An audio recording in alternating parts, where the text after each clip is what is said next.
Jesus, अल्लाह,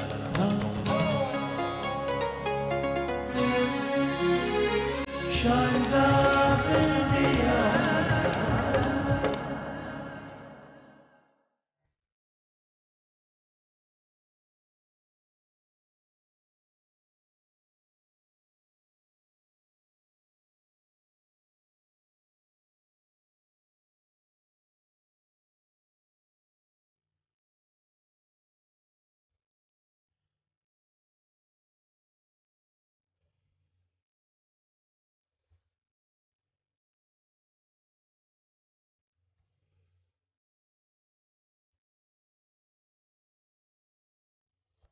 पाप को नाश करने वाली पावापुरी। दूर से ही दिखाई देने वाली इस भव्य इमारत में विश्राम कर रही है एक दिव्य आत्मा। इस पावन स्थल के दर्शन से ही जन्म जन्म के दुख दूर हो जाते हैं। यहां के कण कण में बसी है आध्यात्मिक शांति।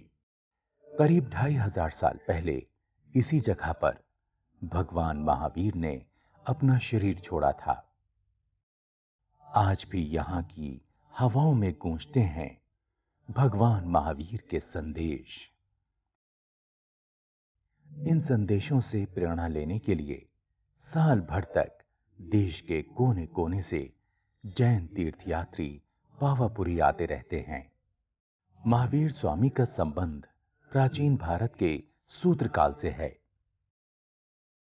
दुनिया में ये जैन धर्म के 24वें तीर्थंकर भगवान महावीर स्वामी के नाम से अमर हैं।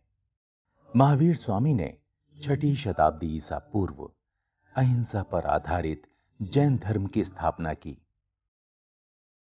आज भी इस धर्म के अनुयायी देश के कोने कोने में हैं। ये उनके बताए रास्ते पर चलते हुए अपना जीवन धन्य बना रहे हैं।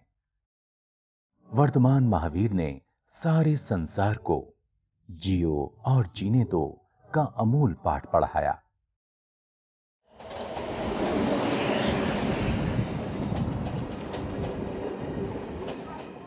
पावापुरी बिहार की राजधानी पटना से 86 किलोमीटर दूर है। ये नालंदा जिले में है। पहले ये जगह गांव हुआ करती थी। आज भी मुख्य मंदिर के आसपास का इलाका ग्रामीण ही है।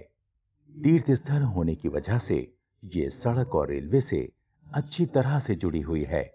हालांकि यहां पर रेलवे का कोई बड़ा जंक्शन नहीं है, मगर धार्मिक स्थल के महत्व को देखते हुए रेलवे ने यहां पर एक हाल्ट बनाया है। तीर्थ यात्रियों की सुविधा के लिए इस जगह पर कई प्रमुख रेलगाड़ियां रुकती हैं। पावापुरी प्राचीन मगध साम्राज्य का एक हिस्सा हुआ करती थी। उस समय इसका नाम अपापापुरी था, लेकिन बाद में धीरे धीरे ये अपभ्रंश होकर अपापपुरी से पावापुरी हो गया। भगवान महावीर ने अपने जीवन के अंतिम वर्षामास इसी जगह पर गुजारे। यहीं पर उन्होंने अपना अंतिम उपदेश दिया। भगवान की मृत्यु के बाद पावापुरी में ही उनका दाह संस्कार किया गया।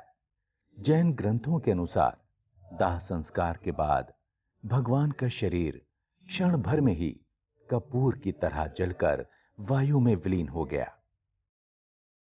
बाद में दूर दूर से श्रद्धालु आकर भगवान की पवित्र चिता भस्म अपने साथ ले जाने लगे। यह सिलसिला काफी लंबा चला।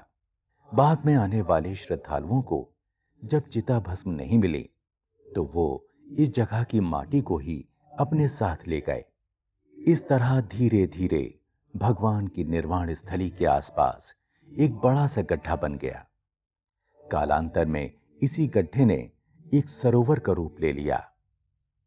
यह वही सरोवर है जिसके बीच में भगवान का मंदिर बना हुआ है। 84 एकड़ के विशाल क्षेत्र में फैले इस सरोवर में पहले सुंदर कमल खिलते थे। इसकी वजह से इस सरोवर को पद्म या कमल सरोवर भी कहते हैं। सरोवर के बीच में स्थित होने के कारण भगवान के निर्वाण मंदिर को जल मंदिर भी कहा जाता है। भगवान महावीर सभी जीवों के अभय दान में विश्वास रखते थे। यही वजह है कि यहां भगवान की शरण में रहने वाले छोटे छोटे जीव भी बिना किसी भय के स्वतंत्र विचरण करते हैं। कमल सरोवर में बड़ी संख्या में मछलियां पाई जाती हैं। दूसरी जगहों से अलग ये मछलियां यहां बिना किसी डर के सदियों से रहती आई हैं। यह इनके शिकार की पूरी तरह से मनाही है। कुल मिलाकर भगवान की निर्वाण स्थली के चारों ओर प्राकृतिक छटा देखते ही बनती है। हरे भरे खेत खलिहानों के बीच बना भगवान का ये निर्वाण मंदिर श्रद्धालुओं को जीवन और प्रेम का संदेश देता है। shines up in